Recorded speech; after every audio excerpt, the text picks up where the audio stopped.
All right, let's see where this one goes. Hello, welcome back. 24-hour potty people. Talking about Shambhala.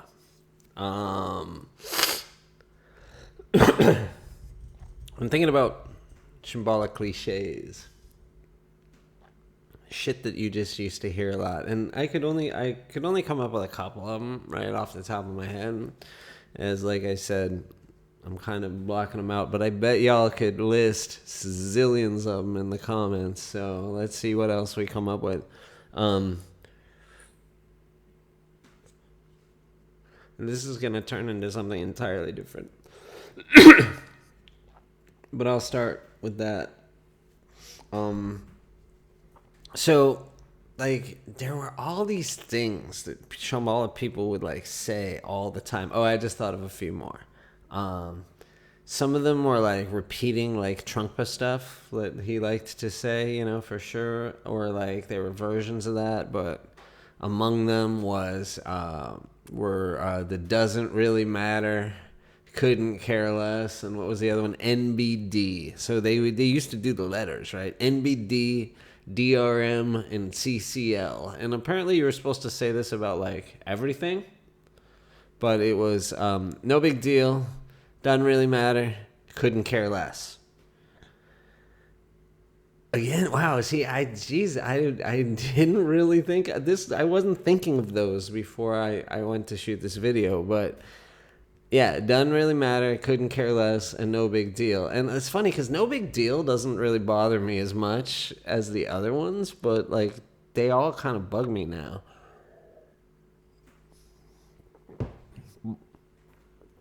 But see, the whole view of Shambhala is that the world, everything that's going on out there, whatever it is, it's just a projection of your mind, remember? And you're an asshole. So it's a bunch of bullshit, what you're seeing. So, like, if people are getting killed, like, you know, it's also there's karma, right? So karma sort of really absolves you of giving a shit about anything. It really does, because and like they say, it doesn't. It's you should listen to Buddhists try to compare like Buddhist karma to Hindu karma, and how like, well, but there's no caste system, and like, you know, we don't talk that way, and it's so different, and blah blah blah blah blah. And to be fair, there are like some differences, but like the idea essentially just justifies everything, right? So like, oh, dude got hit by a car. Yes, that was, you know, he needed to get hit by a car. His time was up, because that was how long this life was supposed to last, and so on and so forth. So like, everything's an illusion, right? That's the whole thing. Everything's an illusion, and it's just come on, people, now smile on your brother. No wonder I liked the goddamn, like, it was like, it's so, no wonder the hippies liked it. It's all about illusions and stuff. So all that stuff's bullshit. It's all illusion, so it doesn't really matter. See? DRM. And then when something happens, you know, you couldn't care less, because there's nothing you can do about it anyway, you know, so all you can do is meditate and pray to the guru, so you couldn't care less. And then, you know, something would happen, you say, no big deal, no big deal. And I mean, there was calligraphies of NBD and CCL and all of that, so those were some, and so you could just, the thing is, so first, you have to attach the Trungpa magic to those lines, NBD, CCL, DRM.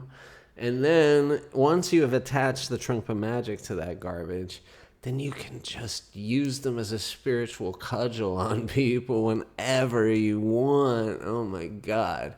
NBD was the one that got repeated the most, but the sort of like, you know, smarmy people who liked to know the lesser known ones would bust out CCL and DRM occasionally, but a lot of people knew NBD, and it was like, oh yeah, my whatever is dying, NBD, you know. I wasn't that, I don't know if people would be that insensitive. I bet there were people who were that insensitive, but I never saw that one, you know. So that was like one set of big stupid cliches that Shambhala had, was that whole like, you know, it's an illusion kind of like whatever bullshit.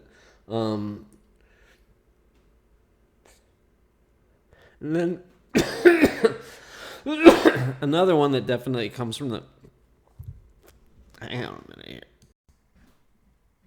Okay.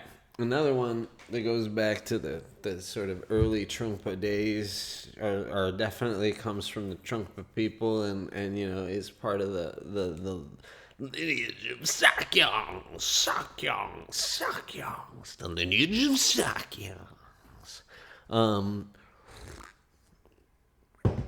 Is This was an old school one that I think it was less common a little bit later, but like in the 90s and maybe early 2000s, it was very, very common to say, you're projecting. You're projecting. And it's funny because that one's like kind of popular in like psychologically manipulative schools of thought anywhere, like that one's kind of like people, because, you talk about projection in a lot of different contexts, but of course, they really talked about projection because, like, this microphone is my projection. It's not there. It's not there. It's only there because my mind projects it there. Like, everything's a projection in Buddhism. It's ridiculous. It's actually ridiculous. I don't know how they believe the shit that they believe anymore. But, hey, I used to believe it for 20 years, so I don't understand anymore. But anyway, so yeah, you're projecting. That was a great one. That was, what a way to shut people down. And the thing is, this was a great tool for teachers, in the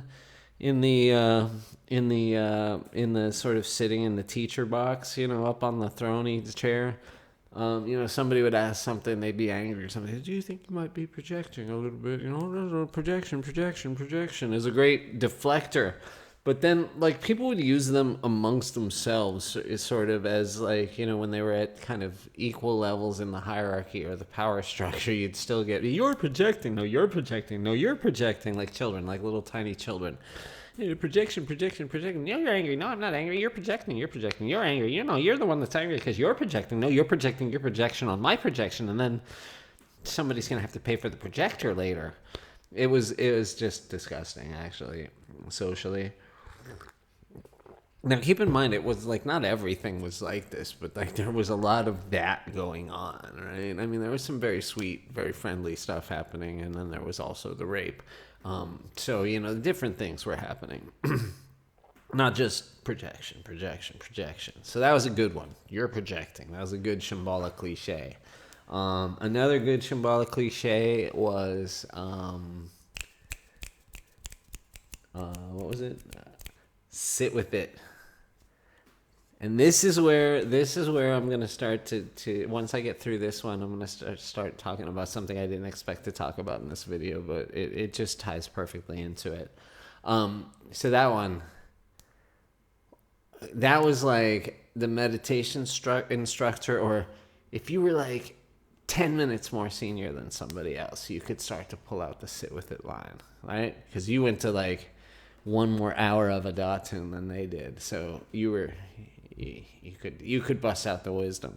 And it was kind of like that in Shambhala. Like, once you had 15 minutes more experience than somebody else, you were like slightly senior. And you felt it, you knew it. And like, so many people are going to hear me saying this, and they're going to deny any of this stuff because they don't recognize that they still don't know that they're doing that. So they don't see it.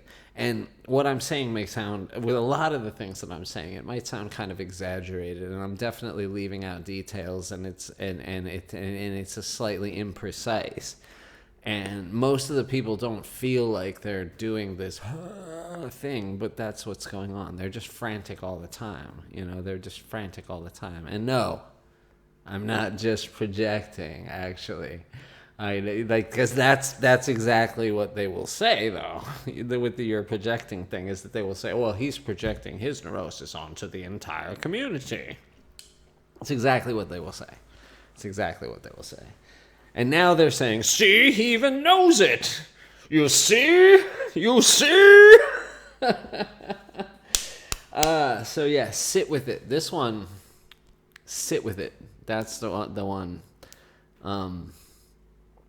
That you could just bust that out on anybody. Somebody would be like, so and so did this, and they did this, and this, and this, and this, and then you go, yeah, there's different ways to do it. You could do maybe you should sit with it.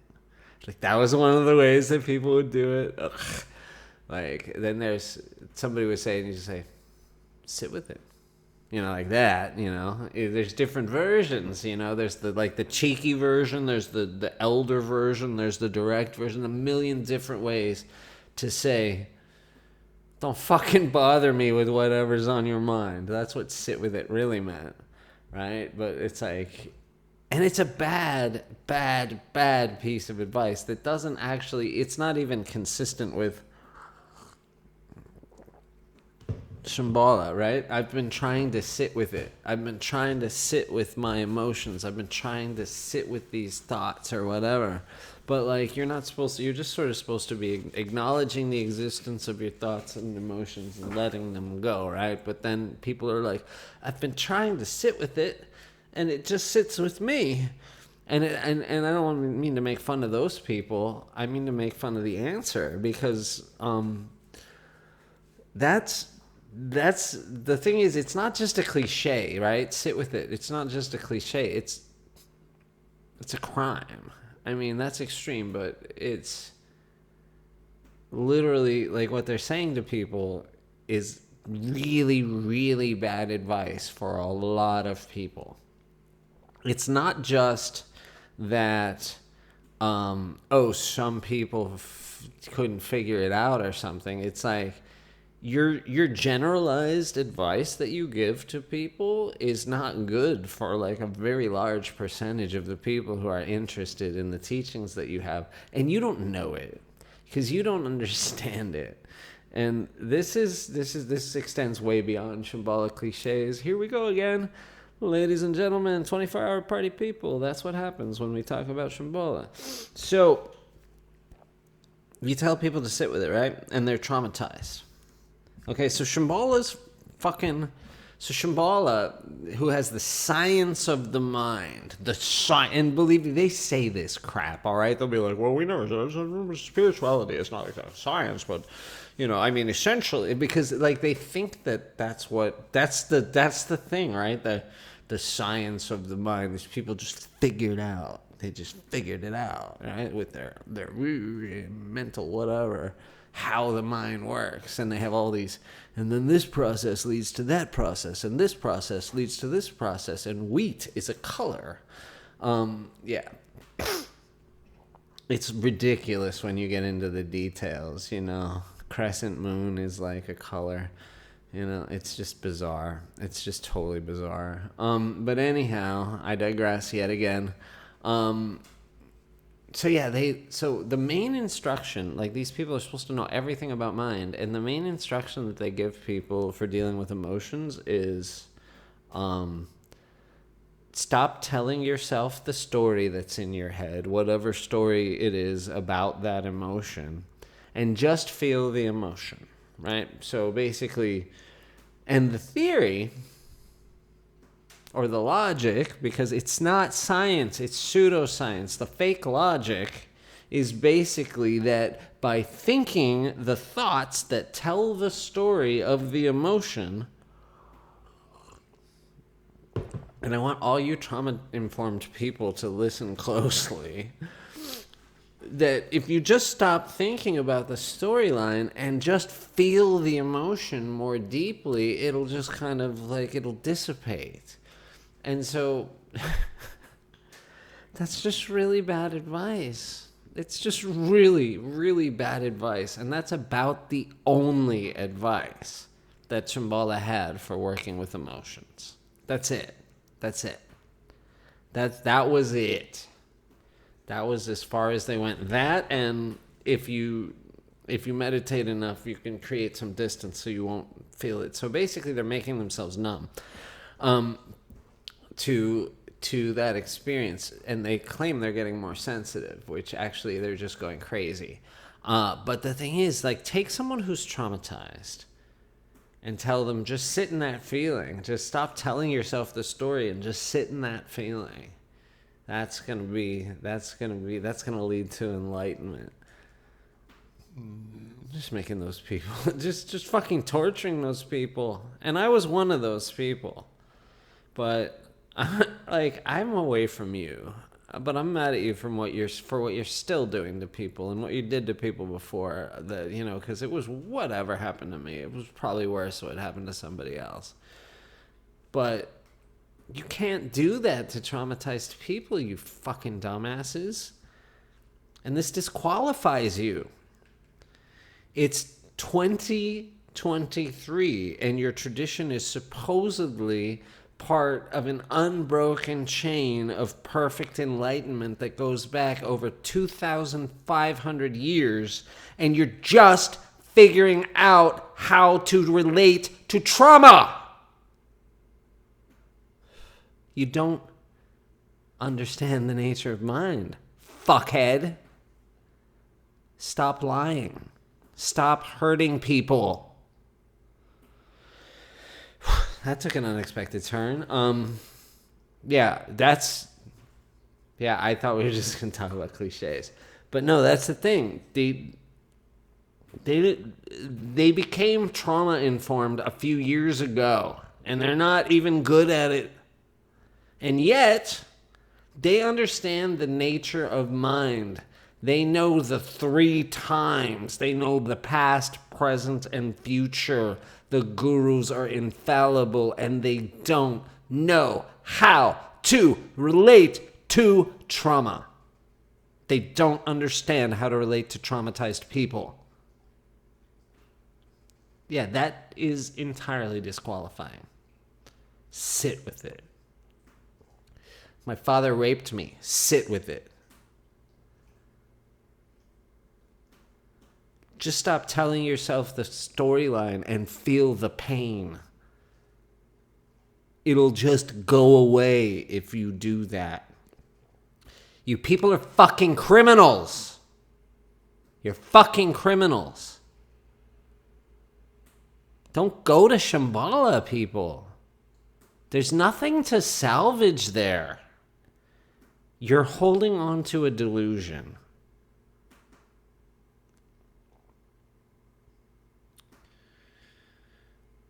Sit with it. Sit with that. Fucking Mipham, you piece of shit. Like and subscribe.